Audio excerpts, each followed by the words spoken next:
प्रस्तुत वीडियो में BPSC PT के लिए तैयारी कैसे करना चाहिए, इस पूरे प्रोसेस को मैंने 7 चरणों में चरणबद्ध किया है। ये चरण इस प्रकार हैं। पहला चरण, अपने मन में दृढ़ निश्चय करें।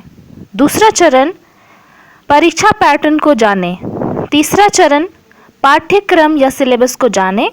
चौथा चरण, विगत वर्षों में पूछे गए सवालों का अध्ययन करें। पांचवा चरण, रिकमेंडेड बुक्स की सूची से पढ़ना आरंभ करें। छठा चरण, करंट अफेयर्स के लिए पर्याप्त समय समर्पित करें।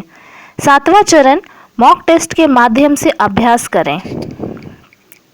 अब ये सारे चरणों को या फेजेस को हम लोग डिटेल से जानते हैं। जब कभी भी हम कोई भी परीक्षा की तैयारी करना शुरू करते हैं, हमारे मन में बहुत सी जिज्ञासाएं होती हैं, बहुत सारे प्रश्न होते हैं जिनका कभी कभी हमें सही सॉल्यूशन नहीं मिलता है, जिसकी वजह से हम अपने जीवन में असफल हो जाते हैं या परीक्षा में असफल हो जाते हैं। तो सही जानकारी हर इंसान के लिए, हर एग्ज़ाम पास करने के लिए बहुत ही ज़रूरी होती है। यूपीएससी और पीसीएस परीक्षाओं के लिए पहली जो चीज़ करने की ज़रूरत है वह है कि परीक्षा के लिए आप खुद को पूरी तरह से समर्पित करिए। ठीक है, अपने मन में यह दृढ़ निश्चय करिए कि मुझे ये चीज़ करना है। आपके मन में कोई कन्फ्यूज़न नहीं होना चाहिए, क्योंकि कंपटीशन इतना अधिक है कि एक भी अंक आपको आपके खुद के सपने से आपको दूर कर सकता है। आप जो भी प्रयास करते हैं उसके प्रति आप गंभीर होने चाहिए। आप विफलता को एक किसी भी ऑप्शन के रूप में अपने मन में आने मत दीजिए। ठीक है, आप जब भी तैयारी करते हैं आप अपनी गति को बनाए रखिए, बीच में कभी रुकिए नहीं। ठीक है, आप डेली पढ़िए और पढ़ते रहिए। तो इस कंटिन्यूटी को बनाए रखने के लिए आपको एक प्रेरणा की आवश्यकता होगी। तो तैयारी शुरू करने से पहले अपनी प्रेरणा प्राप्त करें। प्रेरणा कुछ भी हो सकता है। फॉर एग्ज़ाम्पल, अगर आपकी घर की माली हालत सही नहीं है, आप उसको भी एक प्रेरणा के स्रोत के रूप में आप देख सकते हैं। आप अपने माता को, पिता को, या फिर अगर कोई आपका दोस्त अगर कोई एग्ज़ामिनेशन निकाल चुका है, आप उसको भी एक प्रेरणा के रूप में आप देख सकते हैं कि हमारे दोस्त ने तो निकाल लिया, मैं भी निकाल सकता हूँ। इवन कि आप अपने दुश्मन को भी एक प्रेरणा के रूप में देख सकते हैं कि अच्छा, उसने निकाल लिया तो मैं भी निकालूंगा। ठीक है, तो थिंक पॉजिटिव, और आप प्रेरणा कहीं से भी ले सकते हैं। ठीक है, तो आपको उसी प्रेरणा को पहले ढूंढना होगा। उसके बाद वो जो चीज़ है आपको हमेशा आपको मोटिवेट करेगा कि आपको इसके लिए तैयारी करनी है। ठीक है, गैर गंभीरता और डर आप अपने मन से निकाल फेंकिए।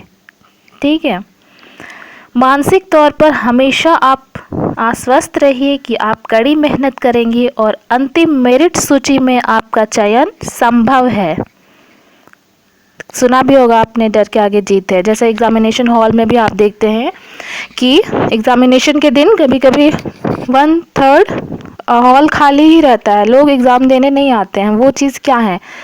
एग्ज़ाम के दिन तक आपके मन में डर रहता है कि शायद मैं पास नहीं करूँगा, तो एग्ज़ाम देने ही नहीं आते।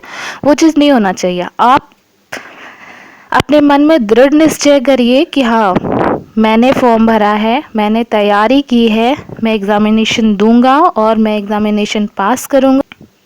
दूसरा चरण, परीक्षा पैटर्न को जानें। बीपीएससी पीटी में सिर्फ एक पेपर होता है और वो है सामान्य अध्ययन का, जिसको कि जीएसपी बोलते हैं। ठीक है, इसमें 150 ऑब्जेक्टिव क्वेश्चंस पूछे जाते हैं। ठीक है, आपको सिर्फ टिक लगाना होता है, कुछ भी लंबे क्वेश्चन आंसर आपको नहीं करने होते हैं। परीक्षा की अवधि 2 घंटे होती है। कोई नेगेटिव मार्किंग नहीं होता है, कोई भी नेगेटिव मार्किंग नहीं होता है। इसको लोग पॉजिटिव वे में देखते हैं, लेकिन कभी पॉजिटिव तो है, ये आपको कभी कभी मार्क्स दिला देता है। लेकिन चीज़ क्या है कि अगर आप गेस वर्क करेंगे कि हाँ, और श्योर रहेंगे कि चलो इसमें तो नेगेटिव मार्किंग नहीं होता है, मैं तो सारे 150 बनाकर आ जाऊंगा, तो कभी कभी ये जो ओवर कॉन्फिडेंस है ये आप पीटी में तो आपको पास करा देता है, लेकिन मेंस और इंटरव्यू में ये भारी पड़ जाता है। ठीक है, जो बीपीएससी का पीटी का जो नंबर होता है वो मेरिट के लिए काउंट नहीं किया जाता है। ठीक है, अगर मेरिट लिस्ट में आप आते हैं, आपके मार्क्स को काउंट करना होता है तो सिर्फ मेंस और इंटरव्यू के मार्क्स को काउंट करना होता है। इसका मतलब है कि आपको बीपीएससी का जो पीटी का परीक्षा है वो सिर्फ आपको पास करना होता है। कोई ज़रूरी नहीं है कि आप इसमें हाईएस्ट मार्क्स लाएं, आपको सिर्फ पास मार्क्स लाने होते हैं। थर्ड फेज, पाठ्यक्रम या सिलेबस को जाने। क्यों सिलेबस को जानना क्यों ज़रूरी होता है, इसमें हम यही देखते हैं। ठीक है, सिलेबस को अच्छे से जानना बहुत ज़रूरी है क्योंकि सबसे पहला मार्गदर्शक जो है वो आपका सिलेबस ही है। यह बीपीएससी का सिलेबस ही है जो बीपीएससी की तैयारी का दायरा तय करता है और इसी के आधार पर परीक्षा की तैयारी के लिए सही रास्ते और रणनीति तैयार की जाती है। बीपीएससी परीक्षा में अगर आप अपना चयन सुनिश्चित करना चाहते हैं तो इसके सिलेबस को पूरी तरह से याद रखिए ताकि पढ़ाई करते समय आप सिलेबस के विषयों से संबंधित ज्ञान प्राप्त करने पर ध्यान केंद्रित करें। सिलेबस की सहायता से चयनात्मक अध्ययन ही सफलता प्राप्त करने का शॉर्टकट यानी सरल उपाय है, इसको नज़रअंदाज मत करें। देखिए, ज्ञान का दायरा तो बहुत है लेकिन आपको सारी चीज़ें पढ़नी नहीं होती हैं, आपको वही चीज़ें पढ़नी होती हैं जो आपके सिलेबस में है। आप एक्स्ट्रा पढ़ेंगे वो वेस्ट जाएगा, आपका ध्यान दूसरी ओर ले जाएगा। जैसे अगर आप न्यूज़पेपर ही पढ़ना स्टार्ट करते हैं तो देश विदेश से लेकर आपके गली मोहल्ले तक की खबरें होती हैं, तो गली मोहल्ले की खबरें तो एग्ज़ाम में आती नहीं हैं, तो आप उसको अगर आप सिलेबस के अनुसार चलेंगे तो आपको पता चलेगा कि हाँ, न्यूज़पेपर का कौन सा पार्ट हमारे सिलेबस के अंदर है, आप उसी पार्ट को पढ़ें। बाकी सारी चीज़ें जो है, फिल्मी ज्ञान है वो भी एक तरह का ज्ञान ही है, फिल्मी ज्ञान और गली मोहल्ले का ज्ञान, ये सारी चीज़ें आपके तैयारी के लिए सहायक कभी नहीं होंगी। ठीक है, तो आप इन सारी चीज़ों को कैसे नज़रअंदाज कर सकते हैं? जब आप सिलेबस अपना जानेंगे, जब जानेंगे कि हाँ हमारे एग्ज़ाम में क्या चीज़ें आएंगी, तभी आप तैयारी अच्छे तरीके से कर सकते हैं। ठीक है, तीसरा चरण हो गया बीपीएससी पीटी के लिए पाठ्यक्रम क्या है, अब आपको ये जानना है। सबसे पहले है राज्य व्यवस्था, जिसको कि इंडियन पॉलिटी भी कहते हैं। ठीक है, तो इसमें दो तरह की पॉलिटी के बारे में आपसे पूछा जाएगा। एक तो भारतीय राज्य व्यवस्था के बारे में पूछा जाएगा और चूंकि ये परीक्षा बिहार का है तो बिहार की राज्य व्यवस्था के बारे में भी आपसे पूछा जाएगा। तो दोनों चीज़ें आपके मन में क्लियर होनी चाहिए। नेक्स्ट है अर्थव्यवस्था। भारतीय अर्थव्यवस्था, स्वतंत्रता के बाद बिहार में आर्थिक परिवर्तन, ये पूछे जाते हैं। ठीक है, तीसरा है इतिहास, प्राचीन, मध्ययुगीन और आधुनिक भारत का इतिहास, भारतीय राष्ट्रीय आंदोलन, बिहार का इतिहास, भारत की स्वतंत्रता आंदोलन में बिहार की भूमिका। चौथा है भूगोल, भारतीय भूगोल, विश्व भूगोल, बिहार का भूगोल। नेक्स्ट है राष्ट्रीय और अंतर्राष्ट्रीय महत्व के करंट अफेयर्स, राष्ट्रीय घटनाक्रम, अंतर्राष्ट्रीय घटनाक्रम, खेल, पुरस्कार, सम्मेलन, बिहार से संबंधित राष्ट्रीय और अंतर्राष्ट्रीय घटनाक्रम। इसके साथ सामान्य विज्ञान और सामान्य मानसिक क्षमता भी आपके पाठ्यक्रम में सम्मिलित है।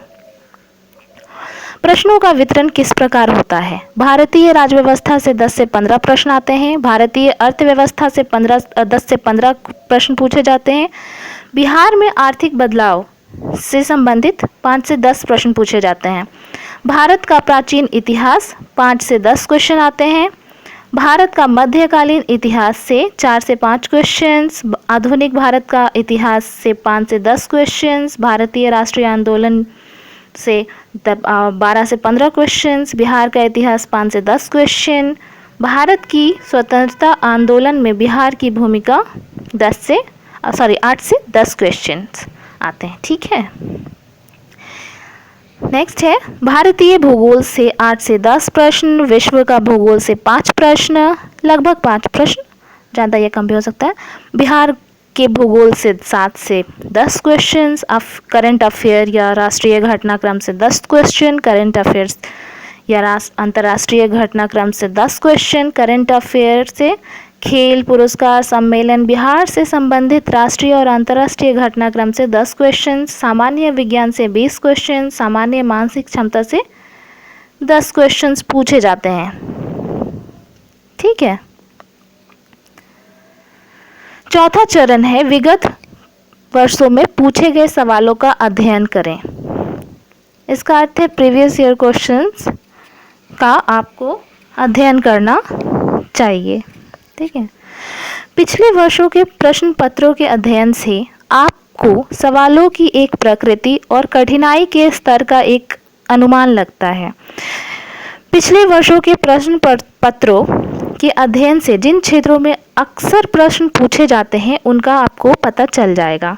आजकल के प्रश्न करंट अफेयर्स पर अधिक ध्यान केंद्रित कर रहे हैं, जैसे कि सरकार की योजनाएं, पुरस्कार, महत्वपूर्ण तिथियां, बिहार से संबंधित मुद्दे। आपको ये पता चल जाएगा कि अधिकतर तथ्यात्मक प्रश्न पूछे जाते हैं, परंतु लूसेंट जीके जैसे किताबें पर्याप्त नहीं होती हैं। एनसीईआरटी किताबों से सवाल पूछे जाते हैं और बिहार के इतिहास भूगोल का अध्ययन भी अलग से करना पड़ता है तथा करंट अफेयर्स की अच्छी जानकारी होना बहुत ही ज़रूरी है। पांचवा चरण रिकमेंडेड बुक्स सूची से पढ़ना आरंभ करें। बीपीएससी पीटी की तैयारी में सही अध्ययन सामग्री चुनना एक गेम चेंजर होता है। हम बाजार में उपलब्ध बीपीएससी पीटी परीक्षा के लिए सभी पुस्तकें नहीं पढ़ सकते और ना ही सभी को खरीद सकते हैं। इसीलिए हमने बहुत से पुस्तकों की समीक्षा की है और बीपीएससी पीटी परीक्षा की तैयारी के लिए सर्वोत्तम किताबों की सूची बनाई है। बीपीएससी पीटी की तैयारी के लिए इन सर्वश्रेष्ठ पुस्तकों को इकट्ठा करके आप सबसे पहले बाधा को पार कर लेंगे। बीपीएससी पीटी के युद्ध में लड़ाई जीतने के लिए नई और उच्च स्तरीय किताबें बहुत ही महत्वपूर्ण भूमिका निभाती हैं। बिना किसी भ्रम के इस वीडियो में बताए गए किताबों को पढ़ना शुरू करिए। आपकी सफलता निश्चिंत है। आपकी सफलता निश्चित है। ठीक है। अब जैसे आप मार्केट में भी जाएंगे तो आपको बहुत सारी किताबें मिलेंगी। आप सभी चीज़ें पढ़ नहीं सकते ना। आपके दिमाग की भी क्षमता जो है वो एक लिमिटेड ही है। ठीक है। तो आप जो एकदम बेस्ट किताब है आप बस वही चूज़ करिए, जो कि हम आपको इस वीडियो में बताएंगे कि आपको क्या पढ़ना है। वो सारी आप किताबों को रेफ़र करिए और उन्हीं किताबों को आप बार बार पढ़िए ताकि वो सारी चीज़ें आपको मेमोराइज हो जाए और आप सफलता प्राप्त कर सकें। ठीक है। बीपीएससी पीटी के लिए रिकमेंडेड बुक्स की सूची। एनसीईआरटी की कक्षा 6 से 12 तक की सामाजिक विज्ञान, इतिहास, नागरिक विज्ञान, भूगोल, अर्थशास्त्र, विज्ञान, भौतिकी, रसायन विज्ञान, जीव विज्ञान, गणित की किताबें बेहद ही ज़रूरी हैं। इसके साथ बिहार एक परिचय जो कि इम्तियाज़ अहमद की पुस्तक है। इसके साथ Lucent GK, a brief history of modern India जो कि राजीव अहीर द्वारा लिखा गया है, या फिर इसके अलावा आप मॉडर्न इंडिया जो कि विपिन चंद्र द्वारा लिखा गया है आप वो पढ़ सकते हैं। खुल्लर की भारतीय भूगोल, लक्ष्मीकांत की भारतीय अर्थव्यवस्था, रमेश सिंह की भारतीय अर्थव्यवस्था, लक्ष्मीकांत की भारतीय राज्यव्यवस्था आपको पढ़ना है, रमेश सिंह की भारतीय अर्थव्यवस्था पढ़ना है, प्रतियोगिता दर्पण पढ़ना है। कोई भी दैनिक अखबार आप पढ़ सकते हैं। ठीक है।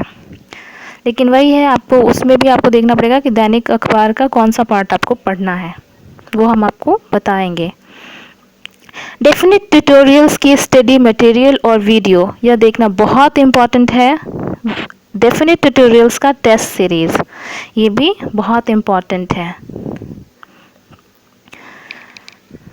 पांचवा चरण रिकमेंडेड पुस्तक सूची से पढ़ना आरंभ करें। अब आपको एक बुक्स का आपको पैटर्न पता चल चुका है, आपको बुक्स का लिस्ट मिल चुका है। अब नेक्स्ट 5th फेज़ में आप क्या करेंगे, आप इनको पढ़ना स्टार्ट करेंगे। अब सबसे पहले आप कौन सा बुक पढ़ेंगे, तो सबसे पहले आप लक्ष्मीकांत की भारतीय राजनीति किताब पढ़ना स्टार्ट करेंगे, ठीक है। अगली किताब जो आप पढ़ेंगे वह होगा आधुनिक भारत का एक संक्षिप्त इतिहास। इसके बाद NCERT कक्षा 6 से लेकर 12 तक की सामाजिक विज्ञान, इतिहास, नागरिक विज्ञान, भूगोल, अर्थशास्त्र, विज्ञान, भौतिकी, रसायन विज्ञान, जीव विज्ञान, गणित की किताबें पढ़ेंगे। इसके बाद आपको लूसेंट GK पढ़ना है और इसके बाद बिहार एक परिचय पढ़ना है, ठीक है। ये दोनों आपको एक अच्छा ज्ञान देगा, ठीक है। उसके बाद आपको सूची में उल्लेखित अन्य पुस्तकों को पढ़ना है। जब आप इतना पढ़ लेंगे तब अन्य पुस्तकों को पढ़ेंगे। BPSC PT को पास करने के लिए 10 पुस्तकों को एक बार पढ़ना ज़रूरी नहीं है, लेकिन एक किताब को 10 बार पढ़ना बहुत ज़रूरी है। उच्च गुणवत्ता की पुस्तकें आपके ऑनलाइन तैयारी में भी सहायक हो सकते हैं। स्व अध्ययन में बहुत ये चीज़ें मदद करती हैं। दैनिक अध्ययन के लिए इस वीडियो में वर्णित रिकमेंडेड बुक्स पर ध्यान केंद्रित करें। ये सारी जो किताबें हम आपको बता रहे हैं, इसी को आपको बार बार पढ़ना है, आपको इसके बाहर नहीं जाना है, ठीक है। 6th फेज़ में आपको क्या करना है, करंट अफेयर्स के लिए पर्याप्त समय समर्पित करें। करंट अफेयर्स से हर बार 30 के करीब प्रश्न पूछे जाते हैं, इसीलिए आपको करंट अफेयर्स मामलों को अच्छे से जानने की आवश्यकता है। इसके लिए रोजाना किसी अच्छे अखबार को पढ़ने की आदत डाल लीजिए और आज का अखबार आज ही पढ़ें, बात के लिए ना छोड़ें। ध्यान रहे कि प्रतिदिन नया अखबार आता है, अगर हम प्रतिदिन ना पढ़ सकें तो ये कभी नहीं पढ़ पाएंगे।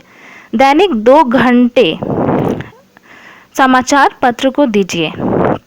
प्रतियोगिता दर्पण जैसे कुछ पत्रिका की सदस्यता ले लें। नियमित रूप से पत्रिका को पढ़ें।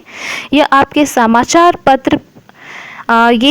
समाचार पत्र में पढ़ें। खबरों का एक अच्छा रिवीजन करवाता है और साथ ही कुछ ऐसे नए खबरें देता है जो परीक्षा के लिए अति महत्वपूर्ण है। क्योंकि BPSC एक राज्य PSC है, इसीलिए कभी भी ऐसी खबर को पढ़ना ना भूलें जिसमें बिहार शामिल है। जैसे आप डेली आप न्यूज़पेपर पढ़ेंगे, ठीक है, आपने डेली का कवर कर लिया करेंट अफेयर। इसके बाद अगर आप कोई मैगज़ीन पढ़ते हैं तो वो क्या करता है, एक तरह से आपके लिए रिवीजन का काम करता है। आप पढ़ते समय आपको याद आ जाएगा कि हाँ, ये तो मैंने न्यूज़पेपर में पढ़ रखा है। तो ये सारी चीज़ें आपको एक स्ट्रेंथ देती हैं, आपकी नींव को मजबूत करती हैं। और आज का पेपर आज ही ख़त्म करना है। 7वां चरण, मॉक टेस्ट के माध्यम से अभ्यास करें। प्रतिदिन रिवीजन के लिए ज़रूर समय रखें। रिवीजन आप तरह तरह से कर सकते हैं। जो आपने पढ़ा है उसी को बार बार पढ़कर भी रिवीजन कर सकते हैं। आपने जो वीडियो देखा है उसको बार बार देखकर आप रिवीजन कर सकते हैं। परंतु जो भी पद्धति बहुत कारगर साबित हुई है वह है मॉक टेस्ट के माध्यम से रिवीजन। मॉक टेस्ट के माध्यम से आपका रिवीजन भी होता है और प्रैक्टिस भी होती है। मॉक टेस्ट यदि सही बनाई जाती है तो छात्रों के लिए अविश्वसनीय रूप से फायदेमंद होती है। वे छात्रों को जल्दी रिवीजन शुरू करने, प्रभावी रिवीजन रणनीति का अभ्यास करने, अपने ज्ञान को बेहतर बनाने, दबाव के साथ खुद को परिचित करने और एक मार्गदर्शक के रूप में सहायता करते हैं। इसीलिए किसी अच्छे मॉक टेस्ट को खरीदकर उसका नियमित अभ्यास करें। कुछ लोग परीक्षा के बिल्कुल पहले ही अभ्यास शुरू कर देते हैं। इससे उन्हें अपना कमज़ोर पक्ष पता तो चल जाता है, परंतु उन्हें दूर करने का समय नहीं मिलता। इसीलिए परीक्षा की तैयारी के शुरू के दिनों से ही आप मॉक टेस्ट का नियमित अभ्यास करें। मॉक टेस्ट के अभ्यास से लेकर एक महत्वपूर्ण बात यह है कि मॉक टेस्ट का प्रश्न तो आपके लिए फ़ायदेमंद होता ही है, परंतु उससे भी ज़्यादा लाभ टेस्ट के उपरांत जो आपको एक एनालिसिस प्रोवाइड किया जाता है उससे मिलता है। ये ही एनालिसिस आपको बताता है कि आपने टेस्ट में कैसा प्रदर्शन किया है, कितने सवाल आपने सही किए हैं और कितने सवाल आपने गलत किए हैं, आपने हर एक सवाल को जवाब देने में कितना समय लगाया है, आपका कमज़ोर पक्ष क्या है, कहाँ सुधार करना है। इसीलिए मेरा यह आपको सुझाव है कि बिना विश्लेषण की सुविधा के मॉक टेस्ट को आप ना खरीदें और ना ही उनका अभ्यास करें, ठीक है। क्योंकि मॉक टेस्ट आप दे देंगे, लेकिन आपको पता तो चलना चाहिए कि आपने कितना समय लिया। क्या पता आप 150 जो सवाल है आप 5 घंटे में बना रहे हो, तब तो आपका एग्ज़ाम नहीं निकलेगा, है ना। तो और फिर आपको पता होना चाहिए, आपका जब एनालिसिस करके आपको दिया जाता है आपका क्या पॉजिटिव साइड है, क्या किस पे आपकी पकड़ अच्छी है, किस पे पकड़ आपकी ढीली है, वो सारी चीज़ें जो भी आपको मॉक टेस्ट आपको प्रोवाइड करती हैं, आप उसी मॉक टेस्ट को लें, ठीक है। बीपीएससी पीटी के लिए तैयारी का विकल्प तरीका। यह एक पुराना मिथ है कि अगर कोई यूपीएससी का तैयारी कर रहा है तो राज्य सिविल सेवाओं की परीक्षा में भी आप सफल हो जाएंगे। लेकिन अगर आप सीरियसली इसके पैटर्न का विश्लेषण करते हैं तो आपको स्पष्ट होगा कि राज्य सिविल सेवाओं की परीक्षा में पूछे जाने वाले अधिकतर प्रश्न आसान होते हैं और इससे थोड़े से हार्ड प्रश्न यूपीएससी की परीक्षा में पूछे जाते हैं, ठीक है। इसलिए आपको ये डिफरेंस आपको अपने मन में रखना होगा। दूसरा चीज़ है कि राज्य सिविल सेवाओं की परीक्षा में तथ्यात्मक और मनमाना प्रकृति के प्रश्न पूछे जाते हैं। इसीलिए राज्य आयोगों के लिए आपको निश्चित रूप से बेसिक कॉन्सेप्ट्स की ज़रूरत पड़ती है, जो कि यूपीएससी की तैयारी करने वाले लोगों के पास होती है। याद रखिए, बेसिक कॉन्सेप्ट्स की ज़रूरत होती है। लेकिन इसके साथ साथ आपको पाठ्यक्रम के एक महत्वपूर्ण हिस्से को रटने की भी आवश्यकता होती है तथा बिहार से संबंधित विषयों को अलग अलग से पढ़ना पड़ता है। अगर इन बातों का ख्याल रखा जाए तो बीपीएससी में सफलता यूपीएससी के लिए तैयारी के लिए आपके प्रयासों के उत्पाद होगी, ठीक है। इसका अर्थ ये है कि आप बेसिक कॉन्सेप्ट्स पे अपनी पकड़ बनाए रखें।